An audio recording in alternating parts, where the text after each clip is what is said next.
वडोदरा महानगर पालिका की ओर से पश्चिम जोन में door to door collection van और साथ ही ट्रांसपोर्टेशन के विभिन्न वाहनों का फ्लैग ऑफ कार्यक्रम आयोजित करवाया गया था। तब आपको बता दें कि ये जो फ्लैग ऑफ कार्यक्रम है वो गुजरात सरकार के मुख्य दंडक बालकृष्ण शुक्ला और वडोदरा के मेयर पिंकीबेन सोनी के हाथों आयोजित हुआ था। पश्चिम जोन की कचहरी अकोटा पर यह कार्यक्रम आयोजित हुआ था, जिस दौरान अतिथि विशेष के तौर पर अकोटा विधानसभा के विधायक चैतन्य देसाई, सयाजीगंज विधानसभा के विधायक केयूर रोकड़िया, वडोदरा महानगर पालिका की स्थायी समिति के अध्यक्ष डॉक्टर शीतल मिस्त्री, वडोदरा शहर भाजपा अध्यक्ष डॉक्टर जयप्रकाश सोनी और साथ ही अन्य कई अग्रणी पदाधिकारी और कॉरपोरेटर मौजूद रहे थे।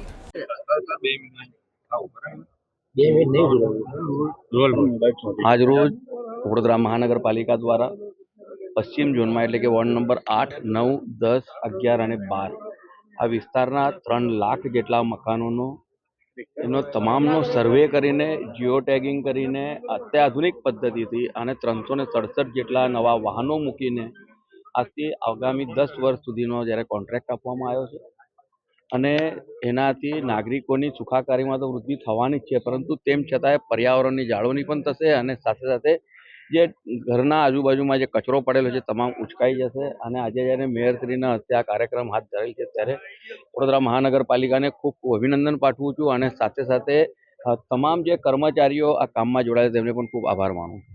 વડોદરા કોર્પોરેશન દ્વારા વડોદરા વધુ સ્વચ્છ બને, વધુ સુઘડ બને, વધુ હેલ્ધી બને એ દિશામાં ડોર ટુ ડોર જે વેસ્ટ કલેક્શન છે એને ઇજારા કરવામાં આવી રહ્યા છે। ખાસ કરીને ભૂતકાળમાં પૂર્વ ઝોન દક્ષિણ ઝોનના ઇજારા પતી ગયા છે। પૂર્વ ઝોનમાં 78 ગાડીઓ 89 ગાડીઓ હતી પહેલાં અને પછી આમાં 189 ગાડી કરી। એવી રીતે દક્ષિણ ઝોનમાં 78 ગાડી હતી, એમાંથી 190 જેટલી ગાડી કરવામાં આવી છે। 14મી ડિસેમ્બરે પશ્ચિમ ઝોનનો ઇજારો પૂર્ણ થતાં આજે ને આજે એટલે કે 15મી ડિસેમ્બરે એક પણ દિવસનો ગેપ પાડ્યા વગર આજે આ ઇજારોને કાર્યાન્વિત કરવામાં આવ્યો છે। ફ્લેગ ઓફ કરી અને તમામ ડોર ટુ ડોરના વ્હીકલને આજે ફ્લેગ ઓફ આપવામાં આવ્યું છે। જે પહેલાં આ ઝોનમાં 108 વ્હીકલ હતા એના બદલે લગભગ 367 જેટલા વ્હીકલ કાર્યાન્વિત થવાના છે, જેમાં 3 લાખ જેટલી પ્રોપર્ટીને આઈડેન્ટિફાઈ કરી છે, જેના જીઓ ટેગિંગ કરવામાં આવ્યા છે। વ્હીકલ પર જીપીએસ વીટીએસ સિસ્ટમ સાથે કમાન્ડ કંટ્રોલ સેન્ટર પરથી આનું મોનિટરિંગ કરવામાં આવશે। તમામ પીઓઆઈ ને જીઓ ટેગિંગ કરવામાં આવ્યા છે।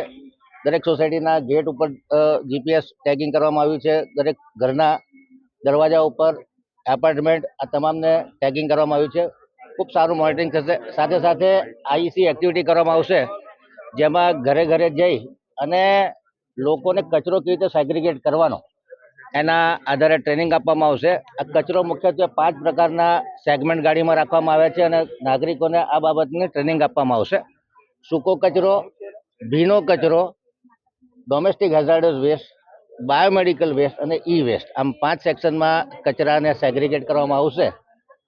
અને આ વખતે આખા ઇન્ડિયામાં 10 લાખથી વધુ વસ્તી ધરાવતા શહેરોમાં વડોદરાનો 18મો નંબર આવ્યો છે અને ગુજરાતમાં મોસ્ટ પ્રોમિસિંગ સિટી તરીકે પ્રથમ ક્રમાંક મેળવ્યો છે।